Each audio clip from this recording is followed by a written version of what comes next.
আসসালামু আলাইকুম। কুরবানির ঈদের পর সবারই ব্যস্ততা বেড়েছে ফাঁকা গোয়ালে আবারও গরু তোলার জন্যে। আমরাও এবার প্রথমবারের মতো এই হাট থেকে ওই হাট ঘুরছি গরু কেনার জন্যে। গত কয়েকদিন ধরে ৫ থেকে ৬টা হাটে আমরা ঘোরাঘুরি করেছি গরু কেনার জন্যে। তারই একটা অভিজ্ঞতা আপনাদের সাথে আজকে শেয়ার করব ইনশাআল্লাহ। তো প্রথমেই সকাল ১০টার সময় আমরা যে হাটটা ভিজিট করার জন্য গিয়েছিলাম, সেই হাটে গিয়ে আমরা দেখতে পেয়েছি ওই হাটে কোনো গরুই নেই। আমরা যাওয়ার আগেই সব গরু বেচাকেনা শেষ হয়ে গিয়েছে।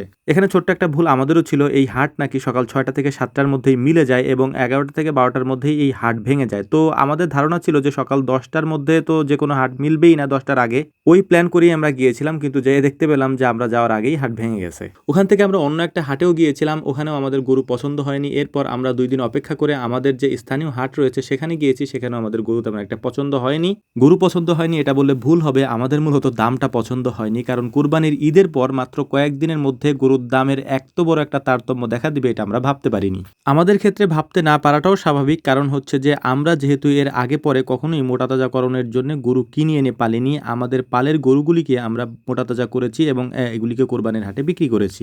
এই জন্য এই অভিজ্ঞতাটা আমাদের জন্য একটু অন্যরকম। তারপরেও আপনাদেরকে একটা তথ্য দেই, তাহলে আপনারা বুঝতে পারবেন। এই যে ভিডিওটা আপনারা এখন দেখতে পাচ্ছেন, এই ভিডিওটা গত ১৫ দিন ধরে করা হয়েছে এবং বিভিন্ন হাট যে আমরা ঘুরেছি তার থেকে যে ফুটেজগুলো আমরা নিয়েছি সেগুলি আমরা আপনাদেরকে দেখাচ্ছি। এই কয়দিন ঘোরাঘুরি করে যেটা বুঝতে পারলাম সেটা হচ্ছে এই মুহূর্তে গরু কেনাটা খুবই কষ্টদায়ক একটা ব্যাপার এবং ব্যয়বহুল একটা ব্যাপার। কারণ এই মুহূর্তে গরুর দাম অনেক বেশি থাকে, কারণ যেহেতু কুরবানির পর বিভিন্ন জায়গায় গরুর খামার ফাঁকা হয়ে গিয়েছে, তারা গরু কেনার জন্য চেষ্টা করছে, যেমন আমিও করছি। যে কারণে বাজারে একটু চাহিদা বেশি, আর চাহিদা বেশি থাকলে দাম বাড়বে, এটাই স্বাভাবিক। তো যাই হোক, আলহামদুলিল্লাহ আমরা একটা সিদ্ধান্ত উপনীত হয়েছি যে এই মুহূর্তে আমরা গরু কিনবো না, আরো কিছুদিন পরে কিনবো, তখন আস্তে আস্তে গরুর দামটা একটু স্বাভাবিক হবে। এর পাশাপাশি আমরা আমাদের খামারে যে গরুগুলি আছে সেগুলির যত্ন আত্তি একটু ভালো মতো করতে হবে, কারণ এগুলি তো আমাদের আগামী কোরবানিতে বিক্রি করতে হবে। এছাড়াও এখন যদি গরু কিনতে যাই তাহলে সব থেকে বড় যে সমস্যাটার মধ্যে পড়তে হতে পারে সেটা হচ্ছে যে এখন খুরা রোগের প্রাদুর্ভাবটা একটু বেশি, যে কারণে খুব সাবধানতার সাথে কাজগুলি করতে হচ্ছে। যেহেতু আমাদের গরুর ঘরটা একেবারে ফাঁকা হয়ে যায়নি, আমাদের এখানে ষাঁড় গরু আছে, এর পাশাপাশি বকনা আছে, এর পাশাপাশি গাভী আছে এবং বাছুরও আছে। খুরা রোগের এই মুহূর্তে যদি বাহির থেকে আমরা কোনো গরু নিয়ে আসি এবং সেগুলির কারণে যদি আমাদের এখানেও খুরা রোগের প্রাদুর্ভাবটা দেখা দেয়, তাহলে আমরা অনেক বড় একটা ক্ষতির সম্মুখীন হব।